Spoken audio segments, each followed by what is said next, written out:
Ito yung budget version ng croissant at saka ng Magnum sa akin. Buns at saka Pinoy Classic na pinipig from Creamline. At dahil nagtitipid ako, hindi na ako makabili ulit ng Magnum, Charis. Ito na. Ay! Kaka-budget version mo yan. Kaka-budget version natin yan. Nalaglag na, hindi ko pa nailalagay, nagsisihulugan na, guys. Diyos ko. Bakit nasa na yung ice cream? Parang walang lamang ice cream. Ayan na, naiwan dito yung ice cream. Anyway, ito yung budget version ko ng croissant.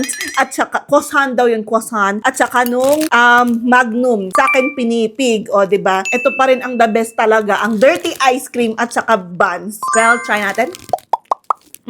Panis talaga. Panis ang inyong hindi yung pagkain na. Panis yung inyong croissant at saka Magnum dito. Bitin lang sa ice cream. Dapat dalawa pa binili ko. Ay, ang sarap. Mas na-enjoy ko to. Try nyo din. Instead na croissant, burger buns, at pinipig, the best. Maubos ko ata to. Ang babawas ako sa, matamis. Doc, sorry po, Doc. Hindi naman siguro nanonood si Doc Beverly. Hi, Doc Beverly. Okay na, baka pagalitan na ako dito. Sarap, guys. Try nyo din. Pero pagka try nyo, dagdagan nyo dalawang ganito. Dalawang pinipig ang ilagay nyo kasi parang mabibitin ako. Yummy. Panis talaga yung mga Magnum nyo tsaka croissant. Wala yan dito sa buns ko tsaka pinipig. Tama na. Last. Crunchy pa.